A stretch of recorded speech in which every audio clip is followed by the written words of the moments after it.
Hello students, 10th की home science में आज हम लेसन नंबर 7 अशुद्ध जल से फैलने वाले रोग, पेचिश, अतिसार, हैजा के बारे में पढ़ेंगे। इंग्लिश में इस लेसन का नाम है disease spread through impure water, dysentery, diarrhoea and cholera. बच्चों, ये चैप्टर बहुत महत्वपूर्ण है। इसमें जिन रोगों की जानकारी दी गई है वो हमारे एग्ज़ाम के पॉइंट ऑफ व्यू से तो महत्व रखते ही हैं। इसके अलावा इन रोगों के बारे में जानकारी हमें इन रोगों से बचाती है, और यदि ये रोग हमारे आसपास फैलते हैं तो इनके लक्षण पहचानकर हम इनका तुरंत उपचार कर सकते हैं और जनधन की हानि से बच सकते हैं। आइए बच्चों, शुरू करते हैं हमारा 7 लेसन अशुद्ध जल से फैलने वाले रोग, पेचिश, अतिसार, हैजा। जल मानव के लिए अनिवार्य पेय पदार्थ है। जैसा कि आप जानते हैं कि जल ही जीवन है, लेकिन जीवन जल तब है जब वो शुद्ध रूप में पिया जाए। और हमारे पृथ्वी पे तो जल शुद्ध मात्रा में तो बहुत कम पाया जाता है, और जो पाया भी जाता है तो वो बहुत से कारणों से अशुद्ध होता जा रहा है, जो इससे पहले चैप्टर में हम पढ़ चुके हैं। इसके बिना जीवन असंभव है। उत्तम स्वास्थ्य और उचित शारीरिक वृद्धि के लिए पेयजल शुद्ध और जीवाणुमुक्त होना चाहिए। इसके अलावा पेयजल में विषैले रासायनिक पदार्थ भी नहीं होने चाहिए। विभिन्न प्रकार के जीव जंतुओं और मनुष्यों द्वारा जल दूषित कर दिया जाता है। सबसे बड़ा कारण तो मनुष्य ही है जो जल को दूषित कर रहा है। कभी फैक्ट्रियों का गंदा दूषित पदार्थ और उसके वेस्ट मटेरियल हमारे गंगा में, जमुना में उनको डाल देते हैं, और जो खेत हैं तो उनमें इतने रासायनिक पदार्थ डालते हैं कि जब बारिश होती है तो वो जल के साथ बहकर, बारिश के जल के साथ बहकर हमारी नदियों में और हमारे सागर में जाके मिलते हैं और जल को दूषित करते हैं।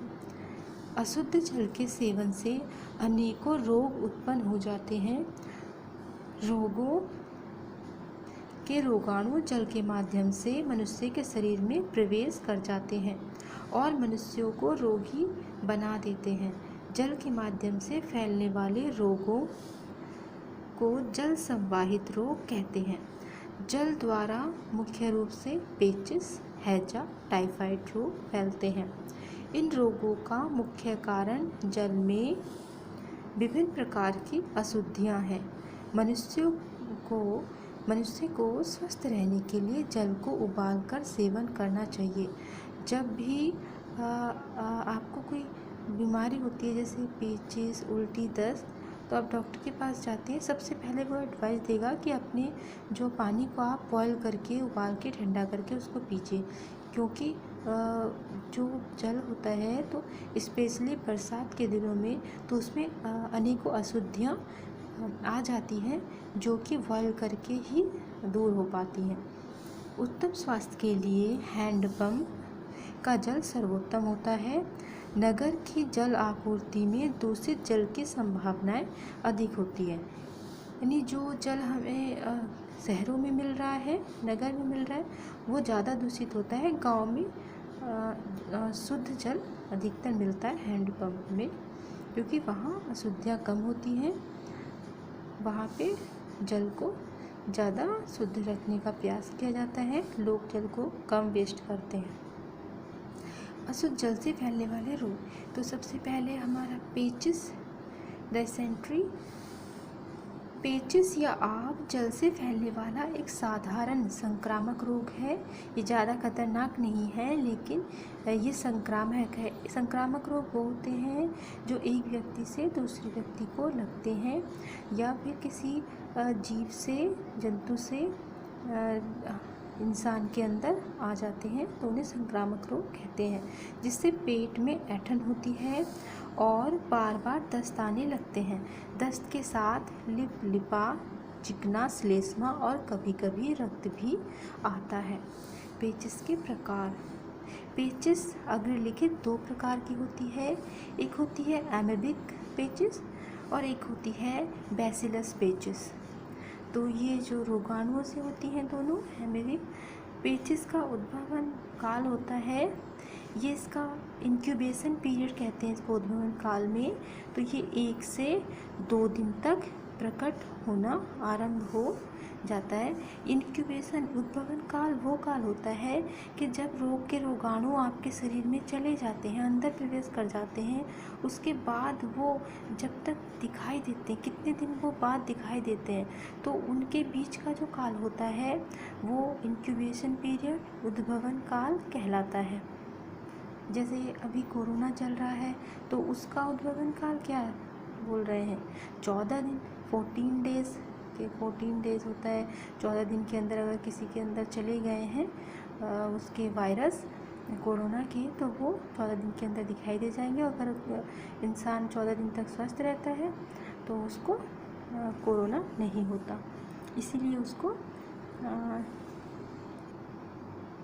इसीलिए कोरोना के पेशेंट को 14 दिन के लिए क्वारंटीन किया जाता है। पेचिस के कारण। तो स्पेशली तो कारण ये हम क्योंकि अशुद्ध जल से पढ़ रहे हैं तो अशुद्ध जल से ही होते हैं इनके सारे कारण। लेकिन इसके वाहक क्या होती हैं, मक्खियाँ। यह रोग मुख्यतः मक्खियाँ फैलाती हैं। रोगी के मल में पाए जाने वाले रोगाणुओं को मक्खियाँ मल पर बैठकर अपने पैरों में चिपका लेती हैं, उन्हें खाद्य एवं पेय पदार्थों पर छोड़ देती हैं। ऐसी वस्तुओं को खाने पीने से रोगाणु शरीर में प्रवेश करके पेचिस उत्पन्न कर देते हैं। रोग के लक्षण। क्या लक्षण हो सकते हैं इसमें, तो इसमें जैसे पेट में ऐंठन मरोड़ होती है और इसके साथ दस्त शुरू हो जाते हैं। जो जीवाणु प्राय आंतों की झिल्ली में घाव कर देते हैं। जो जीवाणु तो वो आंतों की झिल्ली में घाव कर देता है, जिससे मल के साथ रक्त आने लगता है और इंसान डर भी जाता है कि रक्त क्यों आ रहा है। ये यकृत एवं तिल्ली को भी प्रभावित कर सकते हैं। जो बैसिलरी जीवाणु से होने वाली पेचिस है उसमें ज्वर भी हो सकता है। अधिक समय तक रोगग्रस्त रहने पर मल के साथ रुधिर आने लगता है। हड्डियों में तेज दर्द होता है जो महीने तक चलता है। यानी कि इसका मुख्य लक्षण क्या है कि इसमें दस्त आएंगे और उसके साथ आव आती है और रक्त भी आ सकता है और हड्डियों में दर्द हो जाता है। रोग से बचने के क्या उपाय हैं? रोगी को सबसे पृथक और स्वच्छ तथा खुले स्थान में रखना चाहिए, जिससे उसे पर्याप्त मात्रा में शुद्ध वायु मिल सके। रोगी के मल के निसंक्रमण करने तथा जलाने का उचित प्रबंध अत्यंत आवश्यक है, क्योंकि रोगी के मल में ही रोगाणु रहते हैं। भूलकर भी कभी पानी के स्थानों, कुओं, तालाबों और नदियों आदि के पास रोगी का मल नहीं फेंकना चाहिए। अब तो स्वस्थ भारत मिशन के अंतर्गत अब सभी जगह पे शौचालय बन गए हैं, लेकिन कुछ लोग अब ऐसे होते हैं जो स्वास्थ्य नियमों का पालन नहीं करते। वो अपनी जान को खतरे में तो डालते ही हैं, लेकिन दूसरों की जान को भी खतरे में डालते हैं। इसके लिए ऐसे लोगों पे जुर्माने का भी प्रबंध किया गया है, ताकि उनके ऐसी हरकत को रोका जा सके। तो सबसे पहले तो इसमें साफ़ सफाई रखनी होगी और कभी भी जिसको ये पेचिस है तो उसे कभी भी बाहर नहीं जाना चाहिए मल त्याग करने। और जो आपके शौचालय होते हैं तो उन्हीं में आपको जाना चाहिए, वो हमेशा ही ऐसा करेंगे। नगर पालिका कर्तव्य है कि वह नगर की स्वच्छता का, विशेषकर पानी और बाजार में बिकने वाले भोजन का परीक्षा का विशेष प्रबंध करे। यानी नगर पालिका को चाहिए कि वो भोजन और जो पानी है तो उसका प्रबंध करे कि वो साफ और स्वच्छ है या नहीं है। बाज़ार में जो बिकने वाला भोजन है कि वो सही से बिक रहा है नहीं, क्योंकि कुछ लोग खुले भोज्य पदार्थ बेचते हैं जिन पे मक्खियाँ बैठती हैं, और हो सकता है कि वो अपने पैरों में वो रोगाणु ले आई हों और उस भोज्य पदार्थ पे बैठ जाएं, और वो फिर वो आपको बीमार कर देते हैं। तो ये नगर पालिका का कर्तव्य होता है कि वो इन चीज़ों का प्रबंधन करे। कुओं और तालाबों के पानी की शुद्धि पोटेशियम परमैंगनेट से करनी चाहिए। पोटेशियम परमैंगनेट जो होता है, तो अगर इसे कुएं के पानी में डालते हैं तो वो जल शुद्ध हो जाता है। इसे लाल दवा भी कहते हैं। ये सबसे बेस्ट साधन होता है। सड़कों आदि की सफाई तथा नगर की गंदगी को हटाने का उचित प्रबंध होना चाहिए। भोजन की शुद्धि पर प्रत्येक मनुष्य को विशेष ध्यान देना चाहिए। पानी उबालकर और छानकर पीना चाहिए, और जो ताज़ा भोजन करना चाहिए, बासी भोजन नहीं करना चाहिए। और जो खुला हुआ भोज्य पदार्थ बेच रहे हैं, कुछ भी खाने पीने का उन्हें नहीं खाना चाहिए, नहीं खरीदना चाहिए। और इसके और क्या कर सकते हैं? अगर रोग हो जाए, रोग होने पर इसबगोल की भूसी दही के साथ खाना लाभप्रद होता है। कच्ची पक्की सौंफ भी लाभ पहुंचाती है। इसके अतिरिक्त बेल का मुरब्बा या बेल का चूर्ण उपयोगी सिद्ध होता है। दूध का प्रयोग न करके दही और मट्ठे का प्रयोग करना चाहिए। कागजी नींबू बहुत लाभ पहुंचाता है। अब सेकंड नंबर पे जो हमारा रोग है वो है अतिसार, इसे डायरिया कहते हैं। यह भी अशुद्ध भोजन व दूषित जल के कारण फैलता है। यह प्राय छोटे बच्चों को अधिक होता है। भोजन ठीक से न पचने के कारण भी यह रोग हो जाता है। यह रोग प्राय वर्षा ऋतु में तथा आंतों में प्रदाह के कारण होता है। इसका कारण क्या है? तो यह रोग स्टेफिलोकोकस ऑरियस नामक जीवाणु से फैलता है। अशुद्ध दूध, गंदा पानी, दूध की बोतल और निप्पल इस रोग का मुख्य कारण है। यानी जो बच्चों की जो बोतल होती है तो उसको बॉईल करना चाहिए, और जब भी पिला रहे हों, अगर एक ही बोतल से, वैसे तो अलग अलग बोतल से, अगर बच्चा बोतल से दूध पीता है तो अलग अलग बोतल से पिलाना चाहिए। और अगर आप एक ही बोतल से पिला रहे हो तो उसको जब भी पिलाएं तो बॉईल कर लें, उसको साफ़ कर लें, तभी बच्चे को ये दूध बोतल से पिलाना चाहिए। अनुचित अपौष्टिक भोजन, समय समय भोजन करने से भी यह रोग हो जाता है। रोगी बच्चों के संपर्क में आने से भी यह रोग फैलता है। भोजन का हजम न होना भी इस रोग का मुख्य कारण है। इसके लक्षण हैं, सर्वप्रथम बच्चे को हरे रंग के पतले दस्त आते हैं। दस्त के साथ कभी कभी रक्त भी आने लगता है। रोगी को हल्का सा ज्वर भी होता है। दस्त इतने अधिक आते हैं कि उनकी संख्या दिन में 25 तक हो जाती है। रोगी एकदम निढाल हो जाता है। इसका उपचार है, रोगी को पूर्ण विश्राम देना चाहिए। उसे हल्के तथा शीघ्र पचने वाले पदार्थ जैसे मट्ठा, सोडा वाटर तथा अरारोट का पानी देना चाहिए। शिशु को ठंड से बचाना चाहिए। बच्चों को फटे दूध का पानी देना चाहिए। रोग से बचने के उपाय, कि रोग हो ही नहीं तो उससे पहले ही कैसे बचा जाए। इस रोग से बचने के लिए घर तथा आसपास के स्थान को स्वच्छ रखना अत्यंत आवश्यक है। इसके अतिरिक्त बाजार से लाई हुई तरकारियों और फलों को स्वच्छ जल में भली प्रकार धोकर काम में लाना चाहिए। जिस समय रोग शहर में फैल जाता है उस समय इन चीज़ों को पोटेशियम परमैंगनेट के पानी से धोना उचित होता है।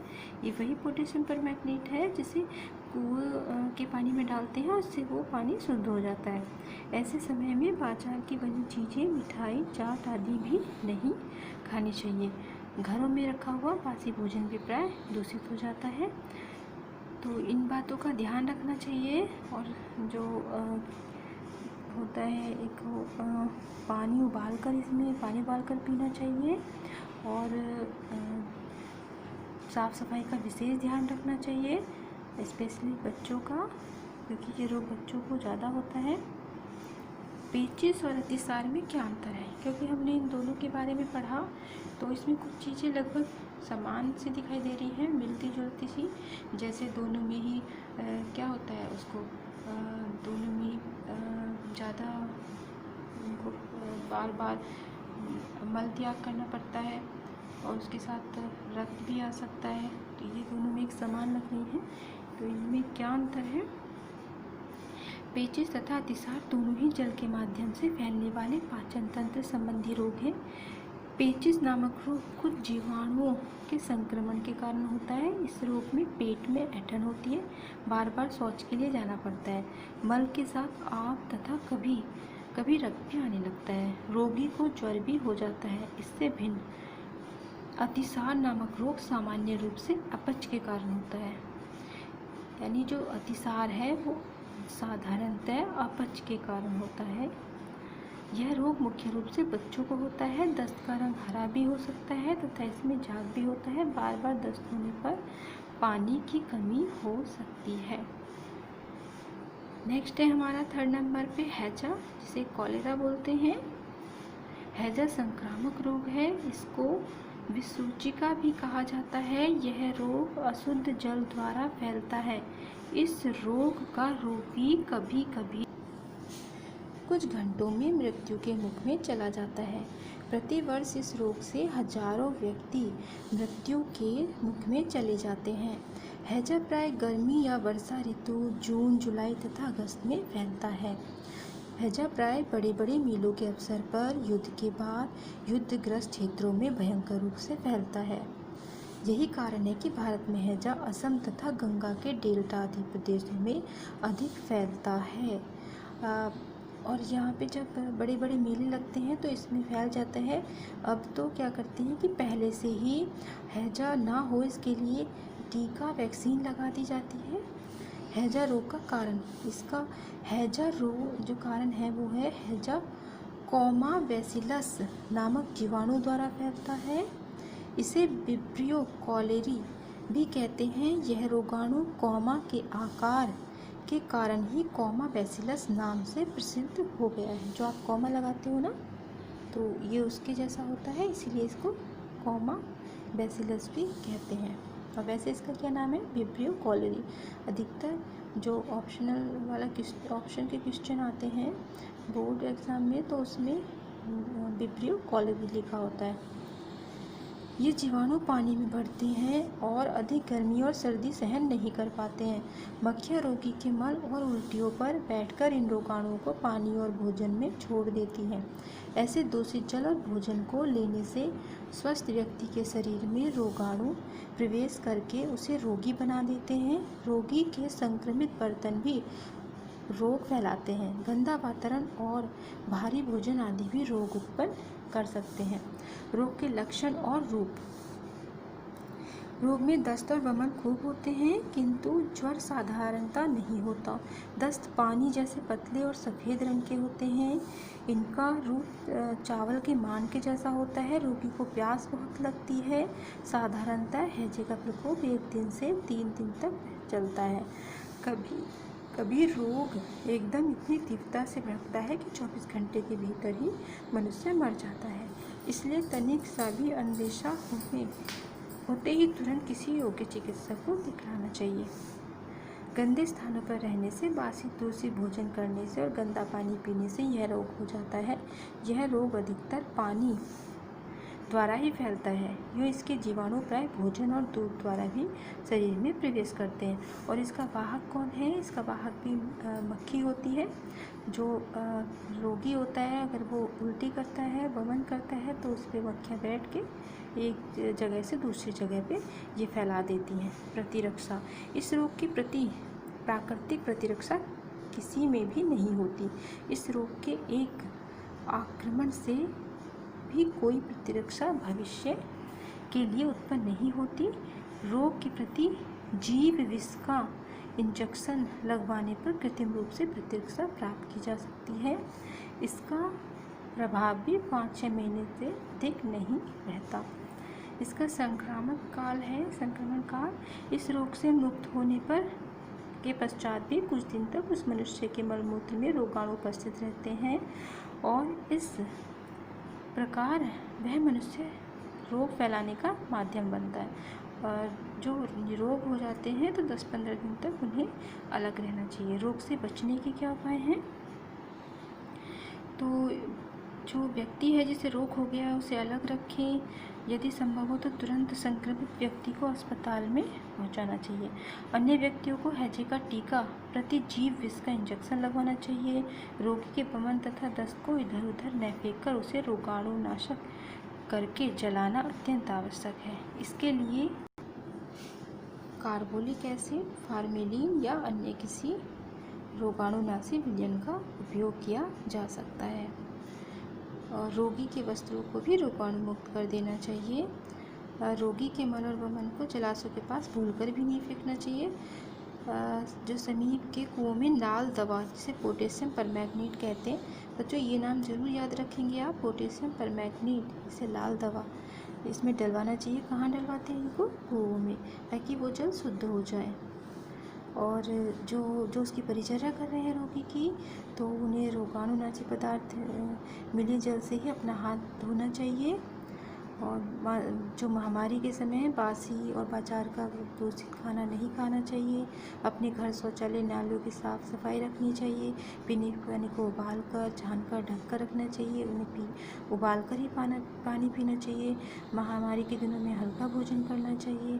और इन दिनों चाय, नींबू, नारियल का पानी तथा फलों के रस का सेवन उत्तम रहता है। हैजा रोग का उपचार। बच्चों, हैजा रोग का उपचार हम नेक्स्ट वीडियो में देखेंगे। और इस चैप्टर से बनने वाले जो बहुत महत्वपूर्ण प्रश्न हैं, तो उन्हें भी हम नेक्स्ट वीडियो में देखेंगे। Thank you.